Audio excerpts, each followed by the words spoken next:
ఆడపిల్లని ఇంటి కోడలుగా తెచ్చుకోవాలనుకున్నప్పుడు కొన్ని రకాలైన ఆడపిల్లల యొక్క స్థితిని పరిశీలించి వాళ్ళని కోడలుగా తెచ్చుకోవద్దు అని చెప్పారు. ఎవరిని అంటే, ఒకటి ఆ వంశంలో శ్వేతకుష్ఠ ఉన్మాదము ఇటువంటివి ఉండి ఉంటే క్షేత్రమునందు దోషం వస్తుంది. కాబట్టి అటువంటి ఆడపిల్లని తొందరపడి నీ ఇంటికి కోడలిగా తేవద్దు, కొడుకు పాడైపోతాడు, వంశం పాడైపోతుంది.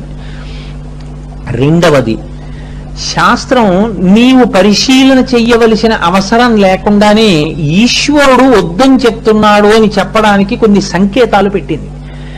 ఈ పిల్లని మనం అడుగుదాము అని చెప్పి వరుడు యొక్క తండ్రి ఆ ఇంటికి వెళ్ళేటప్పటికి ఆ పిల్ల నిద్రపోతూ ఉండి ఉంటే, ఆ పిల్ల ఇంట్లో లేకుండా ఎక్కడికైనా వెళ్ళి ఉంటే, ఆ పిల్లకి మగపిల్లలతో స్నేహాలు చాలా ఎక్కువగా ఉంటాయి. స్నేహాలు ఉండకూడదని చెప్పలేదండో, మీరు అది బాగా గుర్తుపెట్టుకోవాలి. చాలా విపరీతమైనటువంటి పురుష స్నేహాలే ఉంటే, విపరీతమైన పొడుగైనటువంటి రోమములుంటే, అటువంటి ఆడపిల్లలను ఇంటికి కోడలుగా తెచ్చుకోవద్దు. చాలు